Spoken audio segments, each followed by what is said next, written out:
All right, does everybody have their blue notebook section out? All right, so I'm going to give you guys about 30 seconds to turn and talk with the people in your group about what you already know about triangles. Okay, so maybe types of triangles. Wait, 1 second. Maybe types of triangles, types of angles, if you know anything about the sides, that sort of thing. When I put my hand up, I'd like everyone to turn back and have their attention back on the front. All right, so go, you can discuss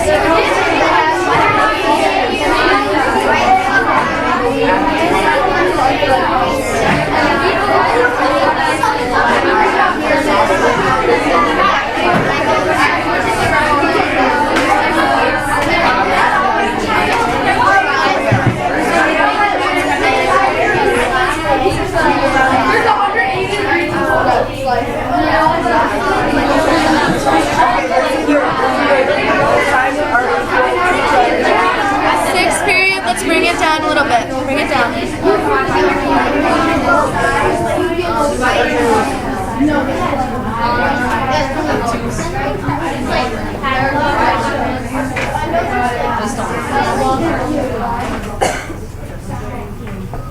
Wow, you guys were a lot quicker than fifth hour. Thank you. All right, so who has the first thing that they would like to say about triangles? Yes. All angles add up to 180. All right. 180 degrees in a triangle. Perfect. Yes. Find the area of the triangle as base times height divided by 1/2 or divided by 2 or times 1/2 base times height. Perfect. There are 4 types of triangles. There's right, acute, obtuse, and equilateral. There's also isosceles. Oh yeah, and isosceles. And the scales, or whatever. Yes. Anything that we put down on this list would probably be a good thing to write down in your blue section.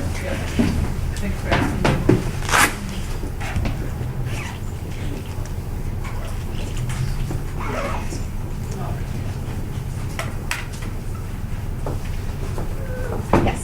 If you want to find one of the sides, it's a squared plus b squared plus c squared. Oh, you're already sick part of my lesson. Exactly. All right. Yes. So there can be no more than 3 sides. All right. We've got 3 sides. I'll take one more thing. 3 points and 3.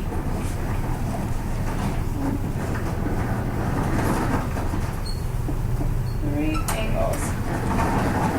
Okay, so this is a really good list, by the way. Did you have some? Well, the a squared plus b squared equals c squared. Yeah, Pythagorean theorem. It only works on right triangles. Wow, you guys are way ahead of me. Yes. I think all the polygons are made out of triangles. I think. But something like that. Alright, so, but there are 2 specific things I would like you guys to pay attention to. And we'll be talking about this, the a squared plus b squared equals c squared, and our right triangle. Alright, so today, as you can see up on your 8th grade standards board, so I will apply the Pythagorean theorem, so we're already way down there. Okay, so we are going to come up with a little word bank that we will need for our Pythagorean theorem. And I would definitely suggest writing this down in your blue section and also making a triangle diagram to go with your word bank so that you can label the sides. Alright, so notice that I put a little box in the bottom corner. And one of your classmates already talked about this, but Pythagorean theorem only works with right triangles. Okay, so we are just going to quick name the sides of the triangle. And our first word is going to be leg. Okay, it's just super easy. These 2 sides are both legs. So the legs, you can see, come together, and they're the sides that make the right angle. Okay? And then this guy right up here, which is across from the right angle, that's called our hypotenuse.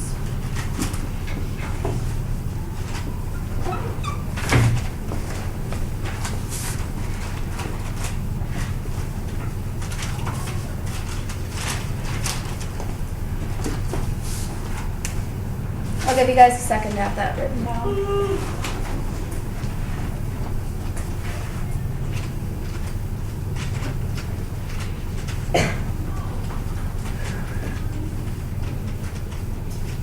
Alright, once everyone has their eyes up here, I'll know that I'm ready to go on.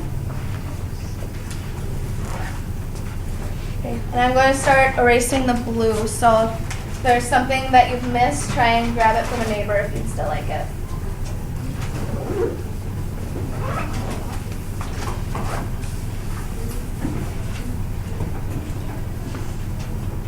Alright, so, yeah.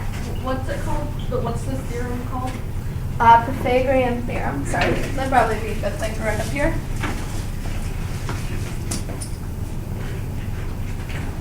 You should have a spell. Yeah. Oh no. Oh, please. I can do Spell it. Pythagorean theorem. Oh. No. No. P-I-T-Y. He does look like Alright, so we are going to quick talk about something that's going to seem like it's unrelated at first, but trust me, it is. So, how do we find the area of a square? Base times height. Base times height. That works. Or I can do side length times side length. Right? What's up? Wait, I have for it's because it's a triangle's base times height divided by 2 or 1/2 times base times height, because it's like a triangle's like half of a square, and I'm like. Yep, so that is why we have the formula for area that's a triangle. But otherwise, with our square, notice that these are two x's, and I didn't put an x and a y. Remember, that's because with a square, you've got the two same side lengths. But I'm sure you guys know that. So how that relates to Pythagorean theorem is, I'd write this down, or draw this in your notebooks. So if I have my right triangle that I'm going to use the Pythagorean theorem on, and someone already told us what the equation was. Who could tell me that again? A squared plus b squared equals c.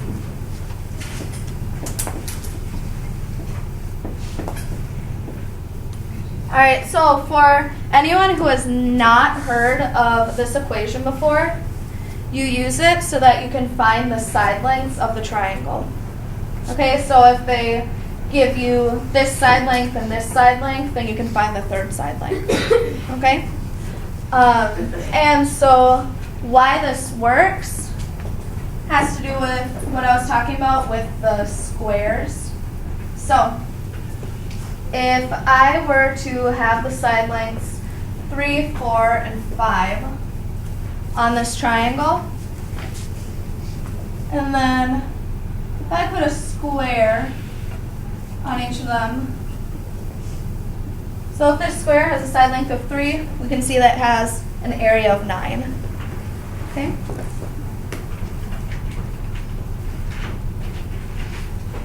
If it has a side length of 4, what's going to be our area? 16. 16, awesome. And then, sorry, I'm just going to go over stuff.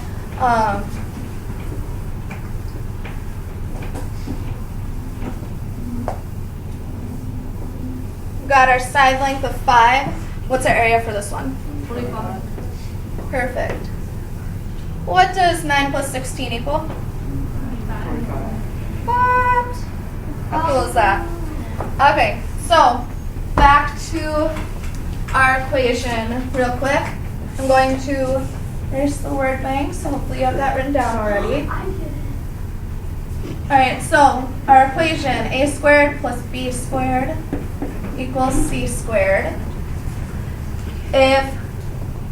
So remember on here we talked about the hypotenuse? Our hypotenuse is always going to be our c in our equation. Okay? Always going to be c. The legs are a and b. Okay? So basically, I just made this connection in my mind, and I know this, but I'm thinking to myself, what I see is that you're saying a squared. We say squared when we mean times itself, right? It's kind of like the square formed by side A plus the square formed by side B is equal to the square formed by side C, right? Oh. Wait. Right? Because a square is just side times 9 side. plus 16 equals 25. So the square that's built off of this guy plus the square built off of this guy equals the square built off of this guy. But the problem is, you're going to get to that. We don't want to know what the square is that it's built off of, right? When we're looking for C. Oh. I didn't think about how the word square ties into that. So we're going to go back to the initial side lengths that we had, and we're going to plug those in. So this first side was 3. So which one should I substitute 3 out for? A or B. A or B? Perfect. So just go A. Where should I put my 4? B. Yes, B. Cool. And we're going to pretend like we do not know that that is 5 yet.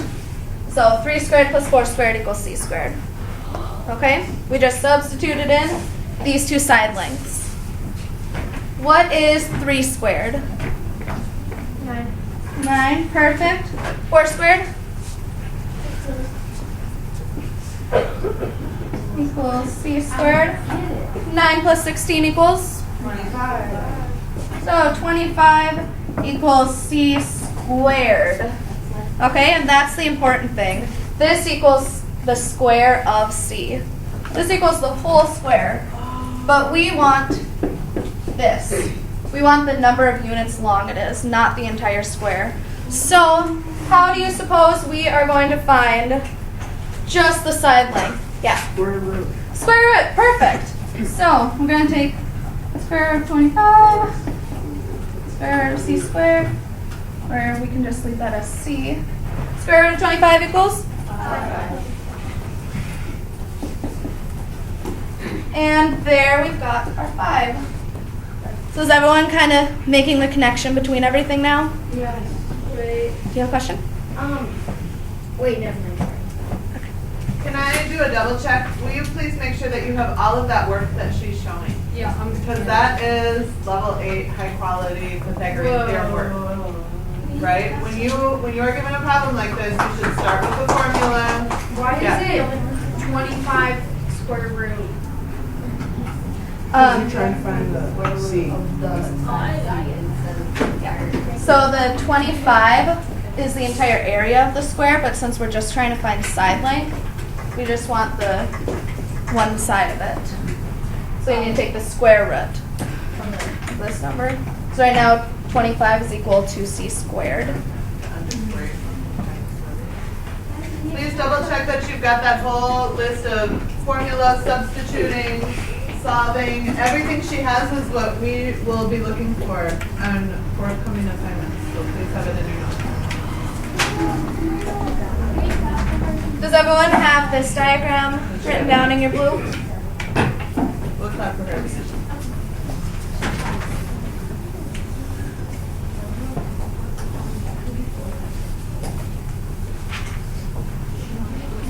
Okay, we are going to just quick do one problem together off of the worksheet that you guys will be working on. So,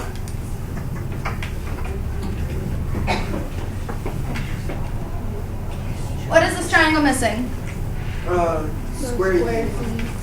Perfect. And labels. Did you say squarey thingy? Yes. And what is this side? Hypotenuse. Hypotenuse. So which letter of our equation is this side? C. Perfect. Alright, so how am I going to set this up using our Pythagorean theorem equation? Yes? It would be 7 squared plus 10 squared equals c squared. 149. Awesome. Am I right? And which equation did you get that from? A squared equals b squared a squared plus b squared equals c. Start with your formula, please, and then substitute. There we go. So we substituted our side length of 7 in for A, side length of 10 in for B, and we're looking for our side length C. Okay? So what is going to be my next step if I have this already? You actually have to do like the 7 squared. Awesome. So who can tell me what 7 squared is? Perfect. 10 squared. 100.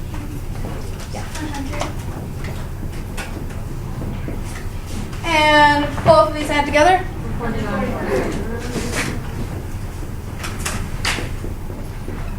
Awesome. So I've got a side length of 149, right? No. There we go. Some people are paying attention. Are you Square it. So I for sure I want to square it? No. Square root. There we go. So I'm going to take the square root of 149 to equal our C.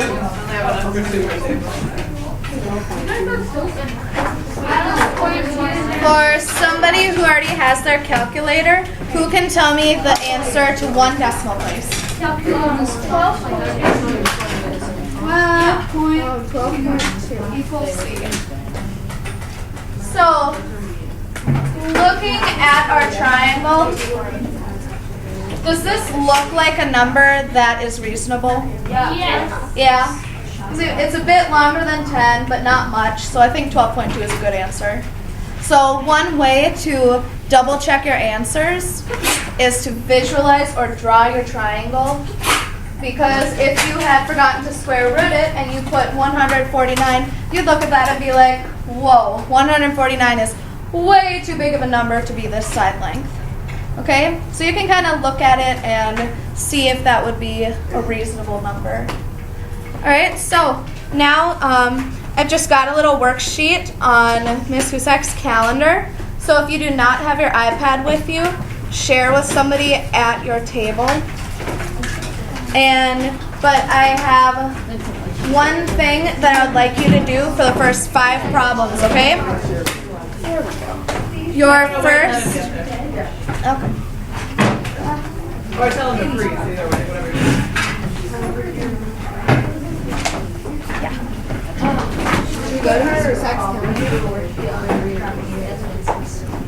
Green page?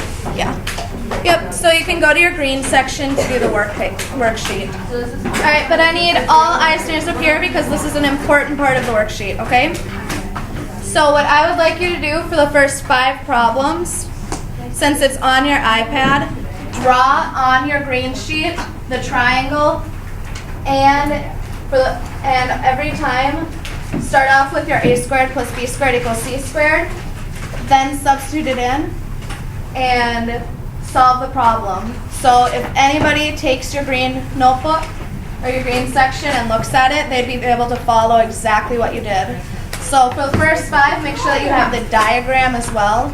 After that, you can just do the equation. You don't need to draw the triangle. Okay. Yes. Yep, you already did number 1. Is there anybody that has any questions on that?